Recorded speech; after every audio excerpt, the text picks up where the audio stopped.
All right, guys, One Fun Guy podcast live here. I got Anthony and Chris with me today. I'm doing this remotely from sunny Fort Lauderdale, Florida. So, guys, go ahead and introduce yourself, and we'll go from there. All right, well, glad to be here, Marco. I am Chris Pistorio, coming to you from beautiful, sunny Florence, Arizona. This is my son, Anthony. Just a little bit about me. I've known Marco, 40 years now? Over 40 years? I've known you since I was born, so. So, yeah, it's been a long time. We have a lot of stories, many which we unfortunately can't share here today, but we can maybe share some. I'm a 911 dispatcher. And Anthony, you want to introduce yourself? What's up? My father, Chris. I am his son, Anthony. Currently, I'm a student at GCU, and I'm studying sports business management, looking to get into the business aspect or management side of sports clubs. All right, so Anthony, I'm going to start with you because this question's been kind of burning me for a while. With the modern age of social media, how do you feel like navigating in like a university setting? Like, do you think it helps you or hurts you having this much access to the world on social media? So like it's 50-50. So certain things, it's way more accessible than it would have been about 10, 15, 20 years ago.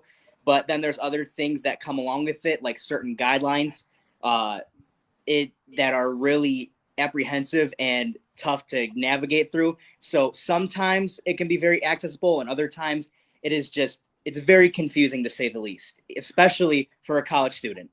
So that's where I was going with it, because all my friends, we always talk and we're like, man, if social media was around when we were in college, we'd all be in jail. Like if we videoed half the stuff we did, we couldn't do it. But then on the other hand of it, I was like, but if we did have social media, like we might be like TikTok famous, right? Like yeah. The stuff we did and the stunts we pulled, like if we recorded those, like I'd want to watch them. They were pretty epic, you know? So it's it's just weird because, you know, with the aspect of like, especially with like sports, since you play football, you know, like we didn't have access to any of that stuff. Like we watched game films on VCR tapes, right? Going back and rewinding and stuff. And now with like social media, you pretty much have access to everybody's playbook, right? For the most part, as far as other teams go. There's so many like multimedia apps you can use nowadays. I mean, there's like millions, and there's still more being created today. Like for example, when I played at high school, we had like 4 different apps we used just for film. Yeah, I can imagine. Because we like I said, we were archaic. When we watched film, it was somebody in a podium up 50 feet recording with a VCR, like, you know, one of those old school cams. And they would record the entire practice. And then coaches would send tapes of your footage to like other schools so that you can get an aspect of it, because they would literally send spies over to watch you play to get like what you were doing. So it's just.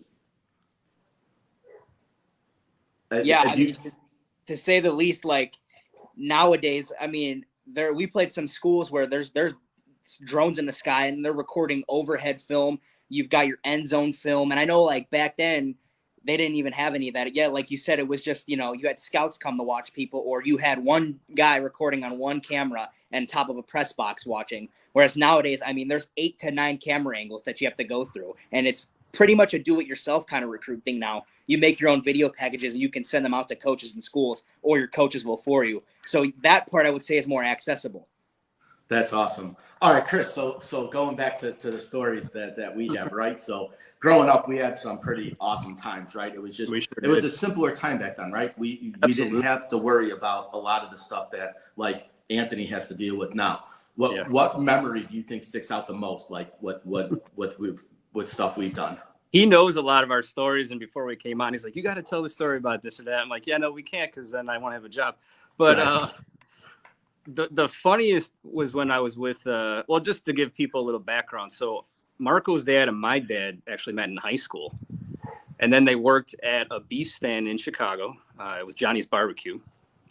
And then, so, I mean, we've known each other forever, and our moms are extremely close as well.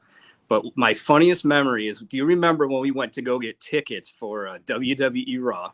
I think we had to go down like near the Sears Tower somewhere. Yeah. And you were driving, we were dropping your dad off at work. And it appeared to be like a body bag in the street. I remember that. Which we think was probably leaves, like a bag of leaves. But you hit it at about 45 miles an hour, and we pretty much got airborne. And I remember your dad just freaking out like, Marco, you could have just ran over somebody. And you're like, well, then I guess he's dead. And We did Yeah. turn around. Nobody got hurt, folks. But Yeah. oh man, that was so funny.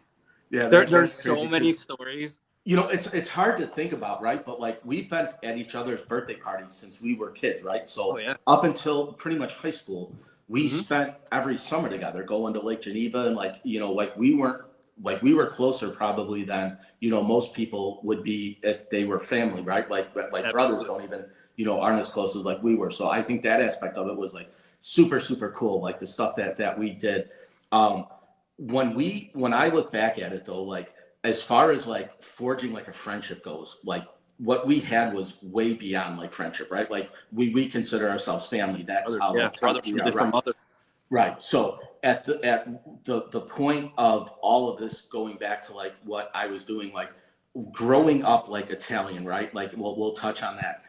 The family structure was different than most people would understand as far as like what you did on like from Sundays to the rest of the week to like how you did. What is your fondest memory growing up as a kid being you know from Italian parents? Just the unity, how much the family actually meant. A mom and dad, and just how respect, how you look out for one another, all the traditions, whether it's food or we still go to mass together with my mom on Sundays. It's just different. You can't really explain it to people if they're not Italian. It really is different than Yeah. any kind of ethnic culture. I mean, family is everything. Yeah, so I agree. So like, you know, I have friends that are Irish, I have friends that are German, I have friends that are Hispanic, and like I think the Hispanic is probably the closest to Yeah. like how tight knit like a family could be. But from like my perspective as a young kid growing up, like I remember like because I was an only child, like you were, that you know all the other families on the block that weren't Italian never understood like the rest of the week for us, right? Because Sundays you didn't do anything, right? It was getting up, having a homemade dinner ready for you. You know, our moms would start at, you know, 7:38 in the morning and they would, you know, cook all the way until it was time to eat basically, right? Yeah, So, and we eat early on Sundays, like 3 right. p.m. is dinner time on Sunday, which is Yeah. crazy to people. So yeah, so that was really cool. Now, I'll go back to what you said earlier too, just how we're dating ourselves, right? When you had to go buy tickets for an event, we had to go to Carson's, right? Or you had to go to like the venue, right? We didn't have Ticketmaster or any of that stuff. No, we So didn't you have. woke up. So when me and Chris would get tickets for something, right? We would call each other the night before and say, okay, be at our house at like 8:30 in the morning because we're going to get to Carson's at 9, wait in an hour line until they open at 10 to get tickets for something you wanted to buy. Because if you missed it, sometimes the lines were wrapped, you know, around the block. So people would get there the day before and camp out. Like we didn't have access to the internet like, you know, the younger generation has. Like Anthony has no idea what we're talking about, but like Right. going to a mall and waiting in line to buy tickets is just something like, I can't believe we did that, right? Like But it looking was back, fun. like how Like, stupid was that? that's You know, part of the whole experience, though. right. Like you're waiting in line, and it's first come, first serve. So you want to get in the front of that line to Yeah. get a good seat, or you could be sitting up in the upper deck. And so, yeah, we'd get there as early as we could. But that was part of the fun. That's Right. the whole process of it. Yeah, so I remember like when we went to buy the Pantera tickets, right? So we go down to Carson's at 6:30 in the morning, and the line is already like probably 50 people deep. So we get there, we're waiting. We finally get tickets, right? And so just the excitement of like having the tickets in your hand, knowing that you were going to go see that show was like unlike anything you ever had because there was a chance, you know, that if you didn't get, because it wasn't just your Carsons, right? It was every Carsons in the country. So people from New York would buy tickets to come to Chicago because if the band was only playing in certain areas, you wouldn't be able to get to, you know, experience that. So it's just kind of a weird, unique thing because now it's like when you go online, there's tickets pretty much available to the day of the show, right? You can just spend a little extra more money and go and see it. But yeah, just that concept of like, you know, going down to the mall and buying tickets for a wrestling show or a concert or even a sports venue at that point is just something that, you know, that Anthony had no idea what we're talking about, you know. Well, speaking of that Pantera show, do you remember the post concert story at I Denny's? do the Denny's. That's one of my favorite ones. That was, I mean, and you look back at it, right? You feel bad for the kid, right? Because obviously he got in a fight. And he got, you know, he just got his rear end handed to him. But I mean, like, just, you know, We can tell that story. It's not really bad. So we went to a Denny's after a Pantera concert. We were starving. and our waiter comes up to us, and it was very apparent that he didn't have a good night before. He had two really big black eyes. He looked like a squirrel. And as soon as he came to the table, Marco just burst out in laughter, and then I started laughing. We felt bad for him. And then I remember we ordered like cheesecake, and I think he said, okay, so a slice, and you're like, no, we want the whole cake. We're hungry. Yeah. Well, there was like 8 of us there, so it wasn't just Yeah, I like, think you know, you're right. we had the whole group of us. But do you remember why we did that? Because they told us that they were going to have to wait for our dinner, and we were all starving. You're right. You know, we had just went to the concert and we're, you know, partying basically for 2.5 hours. And so when we went there, they were like, well, your food's going to take like, you know, 40 minutes. We're like, we're hungry now. What do you have? And she's like, We don't got desserts, 30 minutes to eat food right? now. So we ordered the cheesecake before just to eat it. Oh yeah, Yeah, that was probably one of the best concerts too that I think I've ever that was attended. awesome. There. And actually, to back up to what you said earlier about Lake Geneva, so the first, I think, 12 or 13 years of my life, I spent every weekend or about every other weekend in Lake Geneva, Wisconsin. We used to rent a place out there, and our families would all go, and we have so many stories about the things we did out there. Yeah, the Lake Geneva thing is pretty cool because, you know, for those of you watching that don't understand what we're talking about, like Lake Geneva back in the day used to have a bunch of cabins and cottages set up, and they were like little motels that you just went to, and they were well kept. They weren't like the creepy motels that you see today, like on the side of the road that are, you know, they were very well kept, very nice. And we used to go every summer, and Lake Geneva is one of the most awesome places in the U.S., you know, as far as like cities on lakes go, because your relevance to the water, you're right there.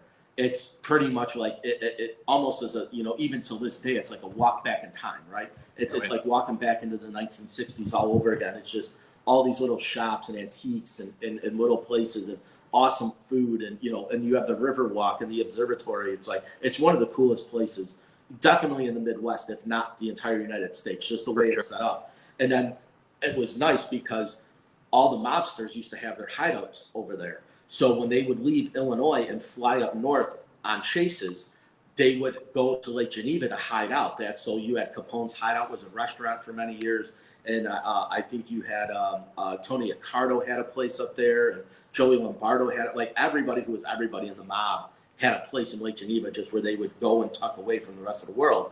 But they would hang out like you would be able to go to a restaurant and they'd be eating dinner next to you, right? It was just one of those weird kind of things that, you know, you wouldn't expect it, but they were just there. So it was, you know, real kind of a quaint town. But yeah, Lake Geneva is awesome. If you never experienced it, you need to at least once in your life just do it to say that you've been. Yeah, we have a lot of memories from Lake Geneva. Yeah. I quickly wanted to go back quickly because I want to ask you guys, because I know we brought up technology already earlier. So for you guys, like getting tickets, was there like, because nowadays obviously there's social media and like bands post their tour dates and where they're going. So like for you guys, how did you guys find out like where bands were playing? Like, was there just like a catalog or something that came out? So you had, and I'm dating myself again, but you had Hit Parader magazine, you had Metal Edge magazine, and you had the Illinois Entertainer, which was like a hard rock and heavy metal thing. And they would basically put flyers up. So if you went to the Metro to see a band, they would have a wall covered in band flyers of when the bands were going to play at the Metro or the Riv or the Vit or any one of the other venues downtown. So if you went there, you would just hop in if you were downtown and you would walk in and you'd say, oh, Suicidal Tendencies is going to play, you know, next Saturday. You know, Pantera is going to play, you know, in 3 months.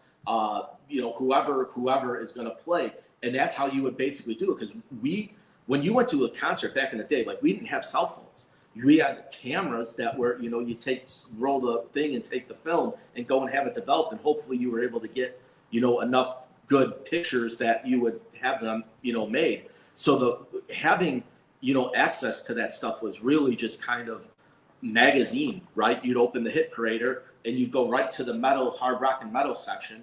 And it would say all the bands that are going to be at what cities on what dates. And you just wrote them down and you're like, okay, if we don't have anything going on that day, we'll go, you know, see, you know, whatever band on whatever date. And that's kind of how we did it. And it was all word of mouth. People, word of mouth was big. Right. So you would call on the phone, right? Because we had, you know, the old phones that hang on the wall, and you'd get a ring and say, hey, you know, did you hear Anthrax is coming? No. When are they playing? Oh, they're playing in 2 weeks. well, let's see if we can go get tickets, and that's how you would do it. Or really, Q101 and 103.5 would put out on the radio that, hey, so and so's coming, and you would try to win tickets. You would call in the radio station to try to win 4 seats. So you would just keep dialing up and dialing up and dialing up, because you knew if you didn't win, you were going to have to go and buy tickets. And then you would have these real shady local, like what Chris was talking about downtown, is on the secondary market. People would scalp tickets, and they would actually have offices where you would walk in and they'd have a binder of stubs. And they'd be like, oh, you want to go see, Guns N' Roses at Rosemont? Yep. They'd leaf through all the tickets, be like, okay, I have 4 tickets here. They're $200 a piece. Do you want to buy them? And you would say, well, 200 is kind of expensive. Can you go like 150? And the guy's like, yeah, the cheapest I can go is like 175. He already bought those tickets probably for $25, and he's marking it up. But because it was a business and it wasn't on the street scalping tickets, it was like legal. So you'd have to drive to these like weird places. And that's what Chris was alluding to earlier, is that we drove downtown it was literally like a door in an office. And the guy's sitting there and he's got 3 binders on his desk. And we're like, hey, we're here for tickets. He's like, did you call earlier? I'm like, yep, he had them all ready. And that's how you did it. So you'd have to drive to these weird, sketchy places to get tickets to go see a show. It was like, and looking back at it, we're like, what were we thinking, right? Because we're young, right? We're 16, 17 years old. We're not adults. Like, we're not like, these guys could have grabbed us or kidnapped us or done whatever they wanted. And we were none the wiser. We just walked in and were like, hey, we're here to get tickets. Do you remember, we were downtown getting tickets at a broker, and we were at the parking garage, and that valet locked the keys in the car on purpose. Yeah. And then wouldn't let us leave because Chicago PD doesn't do vehicle lockout. They wouldn't do the Slim Jim. So the guy wanted $20 to open the car, and so we gave him $20, and he had one of those little cheap Slim Jims. And I was like, I know I didn't lock the keys in the car because the valet drove it, right? Mm-hmm. So he's like, oh, I didn't know the car locked behind you. I'm like, every car locks behind itself. It's not like you don't leave keys in cars. That was still when you had 2 sets for the door and the engine. And again, we had to pay an extra $20 to get the guy to unlock the door for us too. So we were scammed every which way that day. Yeah, I remember that day. That was a long day. Yeah. So. Yeah, it was just weird. So speaking of music, I see Anthony's got the Metallica gear on, right? So a little bit of backstory for you guys going into this question. When Chris was young, like we were pretty much like, we had same musical taste. He was a little bit older than I was. But we would go into each other's rooms and listen to music, like we'd have the cassette tapes of like Slaughter and Poison and Rat. So I remember it was Christmas of '93, I think, because when did Binge and Purge come out? '92? Because Chris got the box set for Christmas. You remember that? I was just telling you about that the other day. Yeah, just tell me about the box set. It was so it was a chest, and it was bigger than a shoebox. And you opened it up, and it was 2 CDs, a VCR like cassette tape, 2 audio tapes, and then like a concert poster, and it was the coolest thing. So we're like, what did you get for Christmas? And I was like, oh, I got this. And Chris was like, well, you want to see what I got? I'm like, yeah, of course I want to see what you got. And he takes me upstairs, and it's literally like the Holy Grail. You open it up and it's just all laid out for you. And I remember that, like, it plays back in my mind as like, because we spent probably the entire day watching that Metallica concert from front to back at least 3 times in the course of the Christmas day that we were there. I'm so mad because do you know what I did with that box set? No. When Load came out, I got so angry with Metallica, I sold it. Really? Yeah, now I kind of like Load. It's, one of my least favorite, but I still like it. So now I'm just like, kick myself because we had the unfortunate experience of living through that, right? Like there's a couple they had a little run of some bad albums. There were a lot of bad albums in those years, but yeah, that was because when we had talking like music wise, we had the box sets weren't a thing when we were kids, right? So no one had that. LPs were a dying breed. CDs were massively taking over. Cassette tapes only had a little run. Most of everything was albums. And then as it progressed, I think Tool was one of the first bands that I remember that came out with like a box set. And it was was it Lateralus, or was it before that? I can't remember. But they actually had like a box of CDs. And that was unique because we had never seen that before. Like, what is this? And that's when CDs were 40 to 50 bucks, right? They weren't cheap back in the day. Yeah. You would have to go to, you know, I was just telling the story the other day, like J.C. Penney's used to sell CDs. That was my first CD I ever bought was Appetite for Destruction. At J.C. Penney's, it was $49.99. My mom had to buy it because it had the little parental, you know, thing they wouldn't sell to kids. And I think I was 9 years old when it was 87 when that album came out, but CDs were like a brand new thing. And they were expensive. They were $55, $60, $55.99 for a CD. That was your first CD? But Appetite? the Appetite for Destruction, that was my first. My first was Megadeth, Rust in Peace. Yeah. My now, my first album that I had the Queensryche tape. I had Slaughter.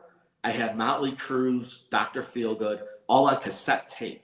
But the first CD I ever bought was Appetite for Destruction. Was the first and the thing that was funny is that I bought that and I didn't have anything to play it on because boomboxes in those days were like super expensive. If you had a radio with a CD on it, like it was, you know, a couple $100, and our parents didn't have the money to buy it. So I had to wait till the following Christmas to get. I got it for my birthday, and I had nothing to play it on. And when my mom got me that little, my mom and dad got me that little boombox thing with the CD on the top where you pop it up. Right. That's how I was able to listen to it.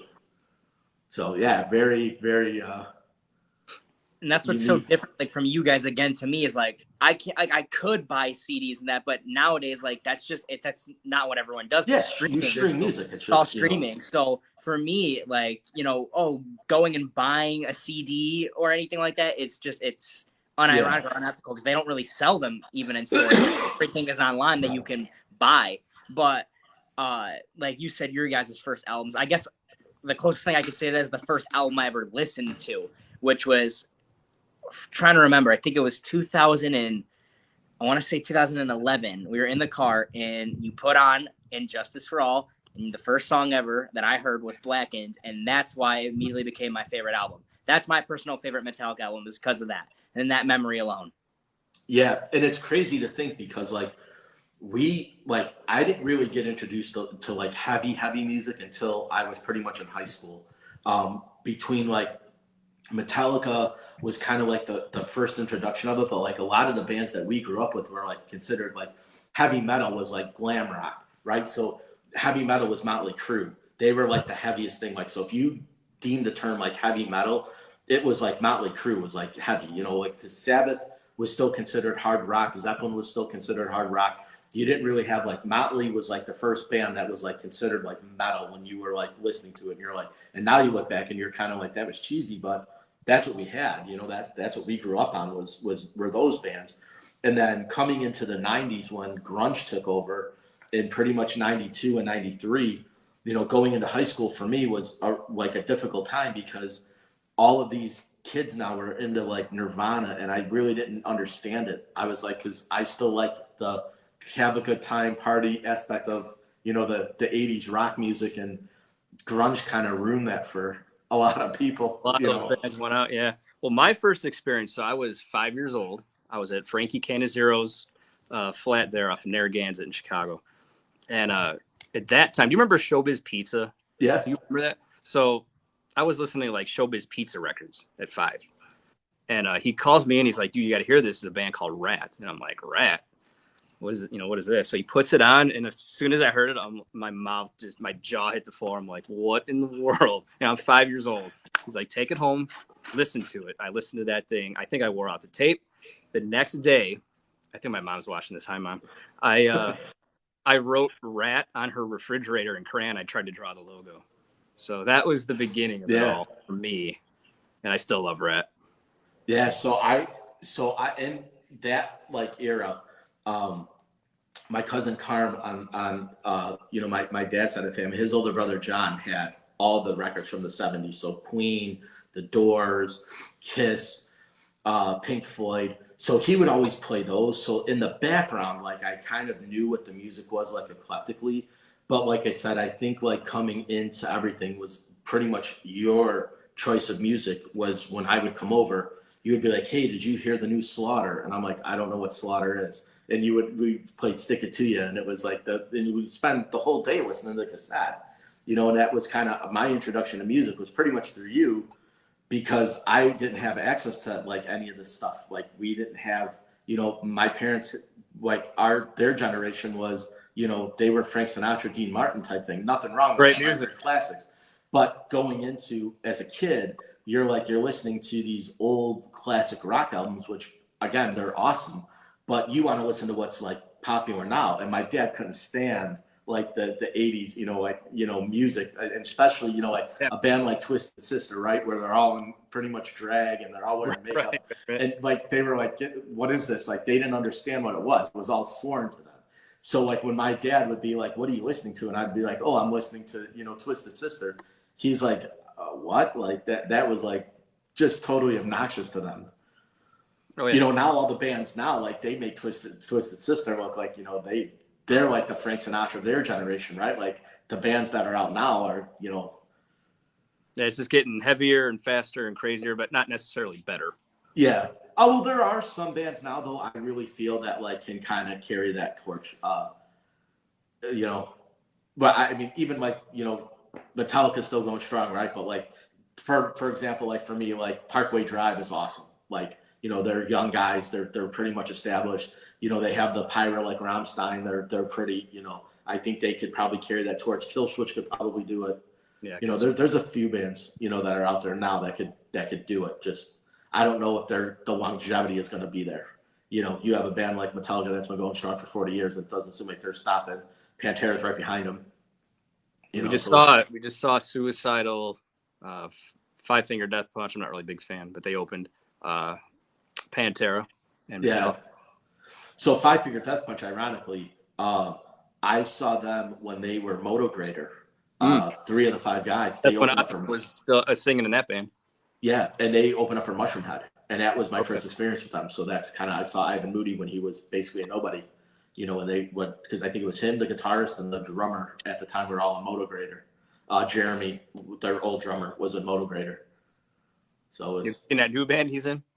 yeah, because They're- so he started the one right where it was all like the psycho whatever it is like whatever it is. I just couldn't get into it. Like it was kind of cheesy, and they all wear like the devil stuff, and it was like I get it, but like at the same point, it's like it didn't sound very good. And then he came out with another band that was actually decent, but they fell apart. They put out one song, and they didn't last. Now they're back with the. So. Yeah, Speaking of bands, what I was told, didn't you guys I know he's start gonna your bring this own up. band when you guys were kids? What I was told. we did. So we were actually back in the day. So black metal is kind of a unique genre of music that is it's either you like it or you don't, or you understand it or you don't. It's very like it's cheesy, but like over the top cheesiness of like in terms of like guys wearing corpse paint, which is like black and white like kind of thing. For most people will know Cradle of Filth or like Dimmu Borgir are probably like the big two. So you would understand that like genre if you knew those bands, or if you want to Google like Cradle of Filth, you'll kind of see. But there was a band called Dark Throne, and we got into them because of Phil, right? Phil wore the Dark Throne shirt, and we're like, what is Dark Throne? Like we go to the concert, Phil's got this you know cut off type shirt with Dark Throne on it. So we back in the day, you can't like it's obnoxious when you think about it now, but you couldn't go and Google something back in the day, right? You didn't have access to that. You'd have to go because most people couldn't afford $5,000 for a computer. So the only way you were getting a computer was either at high school or the public library. So if you wanted to look something up, it wasn't like you could just go home and type it in, or your phone and type it in. You had to do work. Like you had to actually like go somewhere to do the research to look at it. And that's how we came upon Dark Throne. So they were very rudimentary in their sound. It was pretty much the way they recorded an album was it was like three dudes that kind of knew how to play music but didn't know how to play music, if that makes sense. It was just fast and loud, and the recording was pretty much like an old school cassette. They would just hit play record, and they would just jam over it, and you just hear it. So me and Chris had this crazy idea that we're like, well, if these guys can do it and they suck, we could definitely do it and make it seem. So we jammed out for a little bit, and then life happened, and we kind of just moved on. But yeah, We even had T-shirts made. Yeah, so we went to Milwaukee Metal Fest. Remember that? And so We went a few times. yeah, Those are some of the stories we can't share. Right. So the first time we went, actually, Me and Chris are wearing the shirts. We had our bandmate, and we didn't have anything else. We had like back in the day, you could record. Like I said, so rudimentary, but you would have a recording tape. It was like one cassette and a speaker attached to it, and then a play record button, and you could record a conversation and listen to it. So we made a demo. I think it had 3 songs on it. We were just kind of yelling and screaming into a microphone. Chris had a microphone and an amp in his garage with a guitar. I had a bass, and we didn't have drums. No one we knew could play drums. So we just decided didn't need drums. We were just going to do guitar and bass. We'd just be loud and obnoxious. So we go to Metal Fest, right? And do you remember who was there with the band Cataclysm? Yeah. So we're signing. We go up to them to meet them and sign them.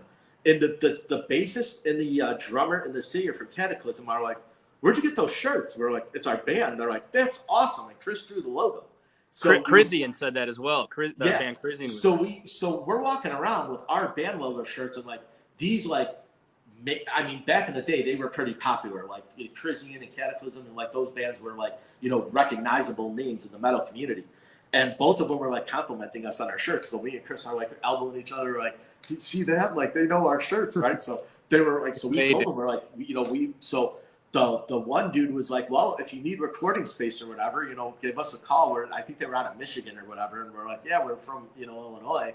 And obviously, we didn't take them up on it because we were just young and naive. But it was just so obscure that like we're like, the Chris drew the logo, and we had them spray painted on the shirts, and it was awesome. They were pretty cool shirts. Yeah, they were. I think I still have mine actually. Do you? Yeah, I'll have to find it. That was the Metal Fest where we met Suspiria. Right. So we got invited back to their hotel room. Yeah. So remember we had like 100 people in that hotel room. I don't know how we fit in there. And then security kicked everybody out. Do you remember what hotel that was? Like what it was famous for? That was the one where that murder happened, right? Yeah, Dahmer. Yeah, it was like meeting his victims. That's where we were staying. Yeah, I remember that, and it was weird too because we had earlier on in that day we had met the guys from Immolation. We had met Darkane. Those guys Darkane. were really... And then we met who was one that had the girl singer? That Arch Enemy. Arch Enemy. So that was big because they were like, as far as music goes, having a woman singer was, now it's a dime a dozen, right? Tons of bands, good ones, have female singers. But back in the day, you had like 3. And when she came on the scene, she was the first singer that was actually like growled her vocals instead of singing like operatic, like Nightwish or, a lot of the other bands out there. And so she was like, in the metal community, she was like overly respected as like the first female that was actually doing that. And yeah, we got our pictures with her. Remember about Jerry Lynn when he was doing the wrestling thing? I just thought about that. Jerry Lynn was a big, that was crazy. So funny thing about wrestling too, me and Chris, when we met RVD, that was another spectacle. That was so fun. Again, we date ourselves when we tell these stories, but back in the day, RF Video was the recording company for ECW, and they would make bootleg copies of all the wrestling shows that they did. And they had a little stand in Gurney Mills Mall, and you would buy a wrestling video if you wanted to see, a highlight reel of your favorite wrestler. Now they probably converted them all to DVD. I don't even know if they, in the archives, I think probably Vince still owns it because he bought ECW. But back in the day, you could actually meet wrestlers at the show, and they would hang out before. So you would just kind of be able to talk to them and like, do whatever. So I remember the first time I told Chris about it, I was like, "Hey, we got to meet RVD." He was like, "Yeah, let's go." So we did that. And then the next time we met Jerry Lynn, but Jerry Lynn would stop at the music store to buy all the metal CDs. So we were waited at FYE. We also met, remember that was it XWF or something like that, that little offshoot company? We went to Hammond, Indiana. Yeah, and it was after the show, we met Kid Cash. We talked to him for like an hour. Yeah. He was so we went specifically to see Vampiro. Vampiro was one of my favorite wrestlers. I just kind of liked his style and whatever. We drove, to the hood. I mean, Hammond, Indiana. And it is, it is really, looking back on it, it was probably not the best place to go to see a show. I mean, it was on the border of Gary. It was rough. We were like very sketchy, but nonetheless, like, as we didn't know any better, we were just like, oh, we're going to go see the show. I remember that. They invited us to go to Green Bay the next night. Did they? Yeah, they were like, come up to Green Bay. You can hang out with us before the show. We're like, can't drive 4 hours to go see you guys, Like we're only like 16, dude. Like our parents are. I think it's so crazy that like you guys at like from 14 like 18 got to meet all these people, and all these people are like, yo, yeah, come do this with us and that. And you guys were able to do everything. Back then, it was much like if you met a celebrity, it was much more approachable because you didn't have to worry about the stuff that you had to worry about today, right? With like stalkers and like people like finding them and like knowing where they were at. Like it was not, I don't want to say secretive, but like if you knew where to go and you knew where they were staying at, you could get access to them relatively easy. So if you knew a wrestling show was coming to town, they were staying at the Hilton in Rosemont. That's where 99% of them stayed. And the ones that couldn't afford the Hilton would stay at like these fly-by-night places. So you knew that on a Monday night, Sunday they would all be there because the show was on Monday. So if you had time to go, you could hang out in the hotel and watch them all walk in and out and talk to them, and they would hang out with you. And that was kind of like the norm. That's what everybody did. That was kind of accessible. Same with like bands. You know, now when bands do VIP meet and greets, they charge you an absurd amount of money. Back in the day, there was no meet and greet. They would come and hang out after the show and talk with their fans and like sign stuff. And they didn't charge money for it. They didn't want. They were just glad that you paid $25 or $30 to see them play. Now you pay $75 or $80, and you have to pay an extra $50 to meet them, and an extra $100 to have them sign something. It's like, you know, we never. Like when we went to Metal Fest, we met Carl from Nile. He was just standing in the crowd. We went right up to him and just hung out with him, watched the whole entire concert with him. Yeah. That's how you get to meet bands. It's like, well, this is so-and-so from this band and so-and-so. And we'd be hanging out with these guys in their hotel rooms. And you don't really get that anymore nowadays, except still someone like, you know, the older guys like Stephen Piercy. Remember when we went, I forgot where we were at. Naperville Rib Fest. Yeah, we were at Rib Fest. And who did you run into? Somebody you knew that was like Eric, his guitar player. Yeah. And then, you're talking about Sarge. Security. Yeah. You met your friend in security, and then he was like, you guys want to come back and hang with Steven? And we got to like chill with Stephen Piercy for like 5 minutes and talk to him and take a picture of them. He was super cool. And prior to that, like how I even got to know them is I went up to Eric, his guitar player, in his solo band, not in Rat. Right. And I just walked right up to him like, hey, man, huge fan. We just started talking, and we still talk periodically. Yeah. And now it's weird because like I was telling Chris, you know, when we had our pre-meet, like doing the podcast is very unique because I started off not knowing a whole lot about it, right? Like I knew I was going to have like friends and people that I was close with, like everybody else that starts a podcast. You kind of have a list of people you're going to do, you know, that you want to have an interview with. And then you kind of, you know, you'll meet someone along the way and you'll mark them in, or somebody will be like, hey, I like doing podcasts. Can I be on your show? Sure. Give me your name. We'll have a conversation. But diving into the world of social media is something that I was, not that I'm not comfortable with it, but it's just, you put yourself out there a lot. And you have access to things and people that like sometimes you want to keep that stuff private, you can't.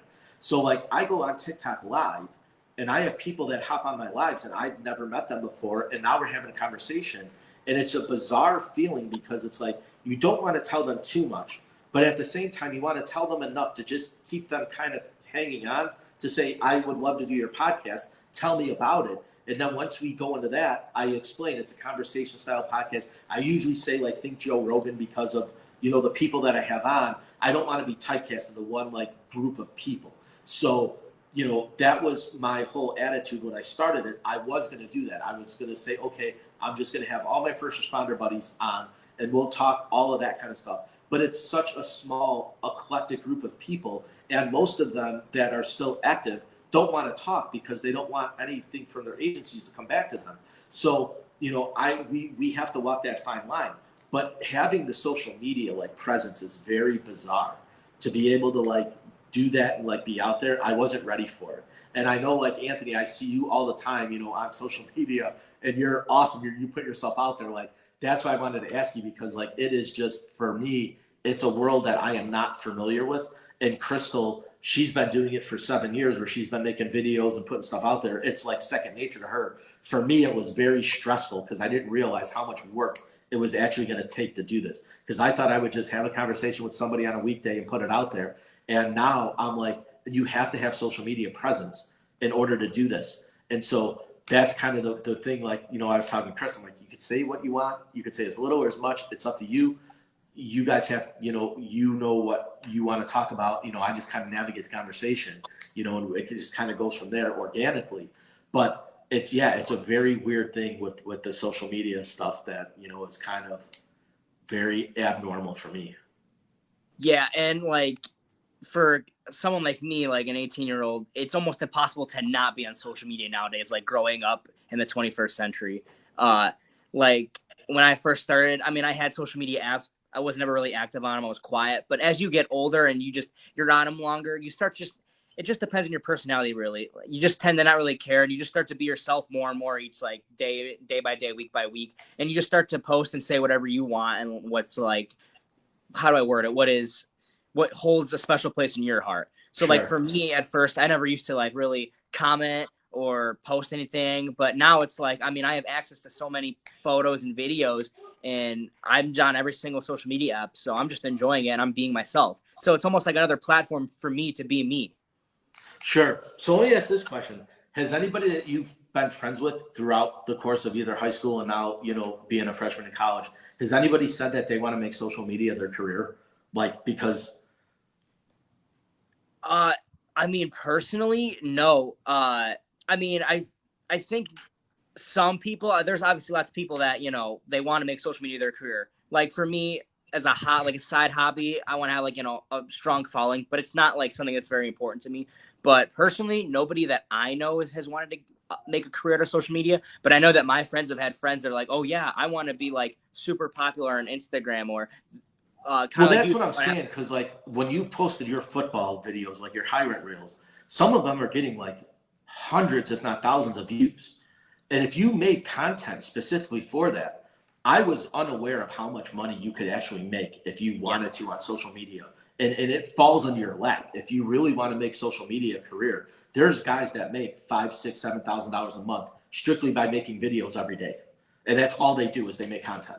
It's more of like a time management thing. Like if you have time to do it, and you keep doing it, the revenue you get from ads and ROI and all that is just you can make more money than you even thought you can make in your life. Like I know for TikTok, I don't know like the certain like standard of likes, but you could make a lot of money if one of your Sure. videos like blows up. Well, that's why I'm asking, because the TikTok community is new to me. I've only been on TikTok for just a little bit over a month now. But there are people that have left their jobs, like Yeah. making six-figure salaries, to doing TikTok full time, where they say they make more doing TikTok, creating content, making videos, and doing battles than they would have ever at a 9 to 5 job. And they have the freedom to do whatever they want. I was just interested to see if like they push that at school, like if they like, because obviously, being a female, it's a lot easier to do it, right? Because you can, Yeah. basically, I don't want to sound derogatory, but you can pretty much shake your butt and like make $1,000, dollars doing a video. Whereas Yeah. like guys kind of have to like put in like an effort to do it. They either have to have something they're selling or they have to have something of productivity. Not saying that females don't do that, but it's a lot easier for them to like navigate that kind of genre.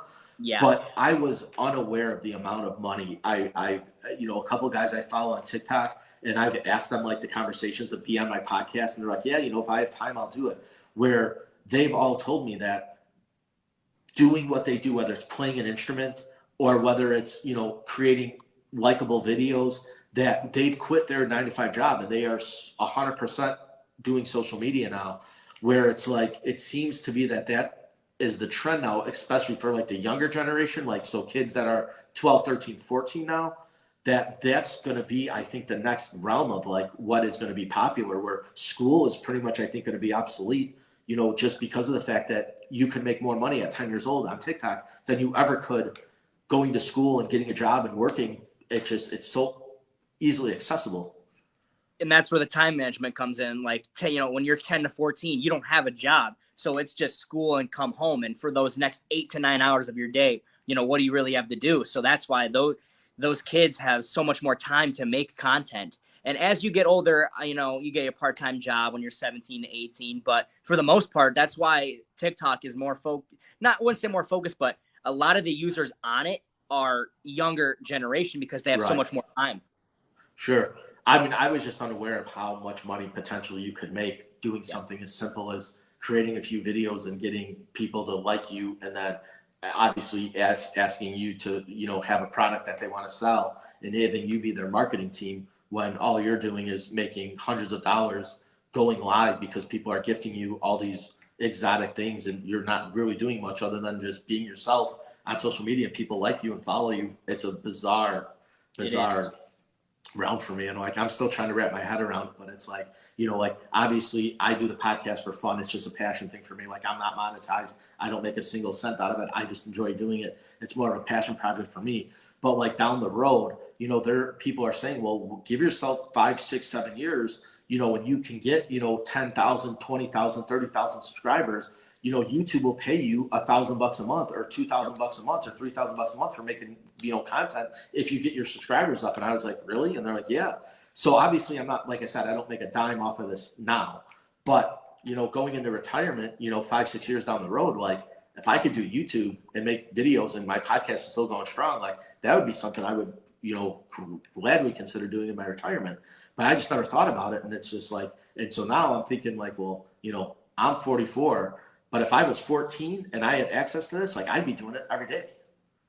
Yeah. So, And like with a lot of kids too, they sit there and like, well, I'm not going to do this because I'm not making money off it. Or I've been doing this for 2 months and I'm not. But like, I don't think what a lot of people realize is it takes the average person like 5 to 7 years to get a huge, a broad following to where they're making money on that. So if you stay consistent with it and actually do it in, you know, 3 to 4 years, you might actually see, you know, some money going to your pocket. Yeah, just exactly. from it.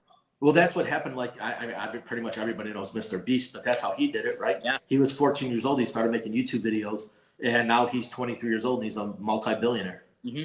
And he made all his money off social media. Yeah, it's insane. And he made he didn't just make money off social media. He made a broad amount of money. Yeah.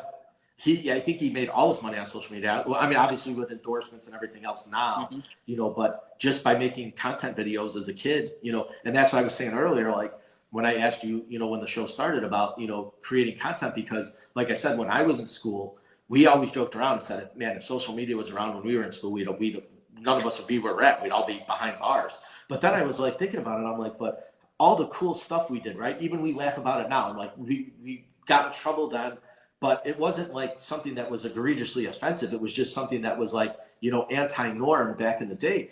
But I was thinking, like, could you imagine if we did have a camera around and we were able to record ourselves? Like, who knows where we would be now? Because the stuff we did was like, you watch kids doing that now, and we're like, we did that 20 years ago. Thank God nobody had a camera when we were at Ralph's restaurant in Wisconsin. You know, exactly, right? So, you know, that's my favorite one. That's my favorite. Who would have thought in a million years that sugar packets would be that flammable, right? We'll leave it at that. You know, right? But like, yeah, like you guys are saying, like honestly, from all the stories that I've heard, if you guys had a camera, I'm being serious. There's no way you wouldn't be through the roof popular with likes, subscribers, and all that, because the things you guys have done, I know this generation would laugh hysterically at for hours. Right. Allegedly. No, I'm serious. Allegedly, things we've done. Yeah. I mean, even if we would have had the camera on other people of the stuff that we had seen when we were like, you know, growing up, and like the people that we came across, that now looking back on it, like you look and you're like, wow, that it's a different time. It was a different place. It was a different atmosphere. Right. But the reality of the situation is that the stuff, we didn't really instigate a lot of things, right? We were like bystanders in a lot of the stuff, and we just happened to like, you know, start laughing at a situation or like, you know, things that would pop up, and we just wouldn't control ourselves, and our parents would be like, what? We don't understand what is so funny, right? You didn't see that guy over there that just did that? And they're like, no. And we're like, well, this is what happened. And we would, you know, we tell them, and they'd be like, come on, let's just go, you know, we'll get out of here type of thing. Like, I don't know how the antique store got flooded. Right. They blamed to us, but I mean, I don't know. So if we would have had the camera on that guy, right, for example, he's a grown man, right? We'll leave it at that, probably mid-30s, early 40s at the time. And the sign basically said, right, don't flush. This guy's hand cranking on the thing, right? We're laughing. So he walks away, I do it, and as soon as I do it, all the water backs up, right? So this guy's chugging on this thing, we're laughing, right? He's got, you know, if we'd have had the camera on for 5 minutes on him, and then you'd show me doing it, that would have been great, because this guy literally is cranking on that handle for a good, you know, laughing and joking around, telling his wife, hey, look at this, look at this. So I do it, right? And as soon as I do it once, all the water erupts. It's like a friggin', dam broke. No. So That it's lady came running out after us. right. I think my But- dad cracked me so hard that we got hit so many times. But that's the thing, though, right? So when we were telling our side of the story, this is before security cameras, right? That no stores ever had that stuff. So when my dad says, "Why did you do that?" I'm like, "I didn't do anything. The guy that was there was doing it for 5 minutes, laughing and joking around. I just did it after him. He was the one that was like got all the water like up to that level. So if he would have done it one more time, it would have just happened to him. He just happened to walk away. His wife's like, "Come on over here. You're stop being an idiot." And so me and Chris are there. I went and hit the thing and just to laugh because that guy had done it. And that it just so happened that was one that decided that it wanted to not stay where it was at and not remain in one place. And basically, an antique store was flooded in the process. And it would not stop, though. They could not get the water. They turned the water off, and because this guy had cranked that handle so much, the pressure underneath those old like galvanized steel pipes, it was like a volcano ready to erupt. So when it did, even turning the water off, all that pressure, and that probably toilet hadn't been touched like that in 20 years, and nobody ever done anything like that. Like I said, all we did was laugh at this guy for doing it. We thought it was funny because he was cranking on it. He's like, "Look, I'm going to the bathroom. I hit the thing." We're joking around. We're standing behind him. We're 11 years old, and this guy's, like I said, a grown adult doing it. He just happened to leave. His wife was like, "Grow up. Why are you being, and So I was like, "Hey, look, I'm going to do it too," and I did it. And the first time I did it was when it, like I said, that. And we were separated. Right. One of many times. Yes. Didn't you guys like get lost in Wisconsin like millions of times for like hours? Well, that on was end? we got lost in the forest. Yeah. Well, We were supposed to be going out for that dinner. actually, funny story though. That technically wasn't our fault because our parents told us we can go walk the trail. Well, we walked We did. probably about half a mile, and the trail split. You can go left or you can go right. And we're like, "Which way do we go?" And we decided we were going to go right. Well, right takes you off to another trail that's like way more advanced. So we're getting to the point now where like we turn around and we're like, "Well, what way is back?" We didn't have any markers. We didn't have any we didn't know any better. We're 10 years old, 11 years old, and there's really nothing in there, the forest. But we got to the point where like we couldn't walk anymore because there was like a river or stream. We couldn't cross it. But when we turned around, we walked back. We're like, "How do we get back to the point?" So we walk back and we see where the two ends meet, but it was another adjacent path that we didn't realize we were on. So they couldn't find us. They were For getting like 2 nervous. hours. And now the sun is starting to go down. This was probably, we left at like 3 o'clock, 3:30. And it's probably about 5:30 now that we're like, and they're yelling and screaming for us. And our parents are whistling and we don't hear anything. And they were literally ready to call the police. Like they were going to call 911 because they didn't know where we were at. And then I don't know how it happened, but we must have been walking like in a somewhat direction. And we heard Chris's dad yelling and we're like, "Oh, there's his voice." And we got out and they were like, "Where were you?" And we have no idea where we were at because we had no idea. We just walked this We trail. ruined that Jim's just, plan. so that technically wasn't our fault. That was just, I still got hit for it. right. You still got the separation. And to them, separating us killed us, right? That was the biggest form of punishment because we knew that we weren't going to watch a movie together. We weren't going to hang out together. We weren't going to do anything. Me and my parents would go to our cabin. Chris and his parents would stay in their cabin. And we knew we weren't going to see each other until the morning. That was more devastating than any crack you could have got or any beating you could have got. We're like, "Can we just go and say we're sorry and do this?" Like, "Nope, you're not seeing each other until tomorrow. And we don't even know if we're going to see each other tomorrow. We might just leave." And we're like, "Well, why are we going to leave? It's only Saturday. We were supposed to stay until Monday." "It doesn't matter. We're leaving tomorrow." And we're like, that crushed us more than That was the Italian in our dad's. Right. The Italian temper. Thankfully, Yeah. I didn't get that, right? Yeah. and that happened in many a times too. And again, back in the day, you didn't have the amount of security and stuff, so the Macy's incident, right? When we went downtown, it was Marshall Fields back then. They take us to see the tree on Christmas, right? So you can't expect two I don't think I- 10-year-old kids, Chris is 11, I'm 10 years old. They take us downtown. There's 30,000 other kids running around in the store. It's not like we're just the only two. But back then, parents were like, "Okay, go." They didn't watch you and grab your hand and carry you around. They knew you were in the store and you could just go. It just so happened that we happened to get on the elevator and they didn't know that. And we were up, I think, 3 or 4 levels and they couldn't find us. and they're calling for us and they're yelling for us. And we ended up hiding in one of these, like, it was like, the old spindle, like, clothes racks type thing. And we thought it was cool because we were away from all the other kids, right? So all the other kids were yelling and screaming, and we found a place of, like, solitude. So it was just me and Chris hanging out. Well, come to find out, we didn't have watches back then. We had no idea. It was like 2.5 hours later, and they were freaking out. They couldn't find us. Going up and down the elevator, because I think it had 6 or 7 stories at the time, and the walnut room was on the top, which is where we were supposed to have dinner. We were on like the 4th floor somewhere, and we started off on the ground level, and they were riding the elevator up and down, looking all over for us, yelling and screaming our names. And we could hear them. We were like, shh. We were like hiding from her. We thought it was a game. It was fun. And lo and behold, that, like, looking back on it right now, I don't know how they didn't, like, call security or, like, call to try to find us, because most kids that go missing for that amount of time, like, you don't know what happened, But again, that was like, stranger danger wasn't a real thing back then, right? You could pretty much, leave your kid in a room and go walk the mall and come back and he'd still be there. You didn't have to worry about that kind of stuff. It was a different time, different era. Yeah, I mean, like, if he pulled a stunt like that, I would have been in a good mood. Yeah, like, he gets mad at me for certain things, but then, like, I look back and I'm like, well, all these stories you tell me are like 100 times worse than anything I've ever done. And I don't know how, and to be honest, the reason they probably didn't call security, you guys probably got lost so many times that they were just like, oh, they'll find, even though they were upset, they were like, they'll find their way back. Right. And pretty much that's how it was. And then it was funny because just a few generations up, right? So we now are in our, like, mid-teens. And you see the younger kids, the thing was the leashes. Remember that? Parents would put leashes on their kids in the mall so they wouldn't go away. So you have, like, a kid would have made that a reality on his thing, and he'd go running, and the parent would pull him back, and we're like, we're lucky we didn't have that when we were kids, because we'd have been tethered, like, together. Like, we would have been, like, it would have been the most obnoxious thing in the world. You couldn't take us to a restaurant together. It would be we would destroy a restaurant. Most of the time, though, it was, like I said, it was in good fun. Like, we didn't do anything, like, malicious or whatever.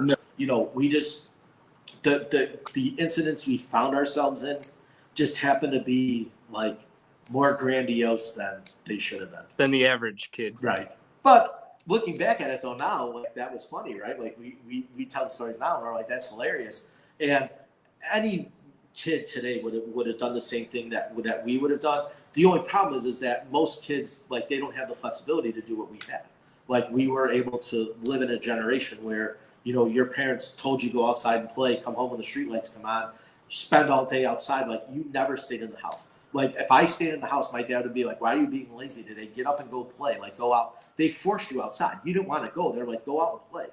So we did. Like, we didn't know any better. Outside, and now this generation, unfortunately, is kind of an indoor product of their environment because of the way, things got so incredibly violent. And things, got so out of hand that parents were afraid to let their kids out. So you just had a generation of kids staying at home because you couldn't trust them to be on their own. It was. I will say, Anthony and, like, his buddies, they're out a lot. Sports, basketball, or at the gym, or swimming. But then again, though, like, it's kind of like generational. Like, that's how I was raised from him, and that's how he was raised from his dad. So it's just, that's how I was raised. So, but it's not like that everywhere else. Like, a lot of kids that I know are just inside all day in their rooms. So, like, me and my friends, we're always out. But I just think that's, like, the type of environment that I was born into. Same with him. That's just the generation I grew up with. But I think that's the deal, though, with sports, though, right? Because you're going to practice, you're going to play, you're going to be they know where you're at. You're going to be at the gym, you're going to be working out, you're going to be doing things. It's a lot different than as opposed to just you going out by yourself and wandering the streets without a group of friends that you're going to be with. So I think it's a little bit different. And then, again, too, sports, with Chris playing baseball, and us playing as kids, like, we were always in that environment. We always had that team camaraderie, right? So it wasn't just you. It was you and 8 other guys, or 10 other guys, or 12 other guys, or 15 other guys. That's who you hung out with. There was never just by yourself or another person. You always had a big group of people. So it kind of strength in numbers, right? Even if you're young, you have a big group of people that you're with. You don't really have to worry as much because you're all going to watch out for each other. And we were always outside. So, like, our family parties, we'd get together, whether it was by my place or your place, and meet outside playing football or kick the can or hide and go seek or whatever we did. Right. And there'd be a ton of that's different. Yeah. That was when I was in high school. Yeah. He's talking about a game we invented we basically called it strobe ball. We moved my buddy's furniture out of his basement, and we played dodgeball with a strobe light playing Metallica. That lasted about 8 minutes because we thought we were going to have a seizure. Yeah. It was fun for the 8 minutes. But like even Yeah. like now, like if I want to hang out with my friends, social media, I call or text them. Whereas like you guys, like you would have to go knock on someone's door and be like, "Hey, can so and so come out to play?" Yeah. Or you probably had like a meetup spot, like where you knew, "Hey, he's probably here or he's probably there." Yeah, we did for sure. There's no, because like I said, all you had was one home phone. We didn't have cell phones. We didn't have any of that stuff. So you would call one person, and then they would call the next person. You'd call the next person, and next thing you know, you'd have 8 or 9 guys. You just start playing ball or doing whatever. And Or we'd ride our bikes, go knock on a door. yeah, that was it. So like I said, guys, this is it. We've hit the hour mark already. So I told you it was going to go by fast, and it did. I'll end the podcast now, but I hopefully you guys will come back on again. Maybe I could do a separate one where it's just me and Chris hanging out, or if Anthony, you're always welcome to be a part of this as well. So maybe we'll do one separate. We'll talk about college life and sports and stuff like that. It'll be pretty interesting. The stories you'll have coming up pretty soon. That's got a lot to look forward to, I'm sure. Yeah. So, well, thanks again, guys, for joining me. I really Thanks for appreciate having us it. on. It was Thank you. awesome having you on. I really appreciate it, guys. Again, I'm One Fun Guy Podcast. You can catch me on all the social media platforms under One Fun Guy Podcast on Instagram, TikTok, YouTube, and Facebook across the board. Guys, do you want to shout out any socials? Anthony, you want to? No, go Lokes. March Madness, Nice. baby. So where do you go to school? Tell everyone where you go to school if they want to catch you. I go to school at Grand Canyon University in Phoenix, Arizona, in downtown. Awesome. So that's it, guys. Thanks for being a part of this, and we'll get you on again soon. Maybe a couple weeks down the road, we'll pick this up where we left off. Sounds good. Hey, send our All best right. to Crystal and your mom. Sounds good. Be safe, guys. All right, take care. All right. Bye.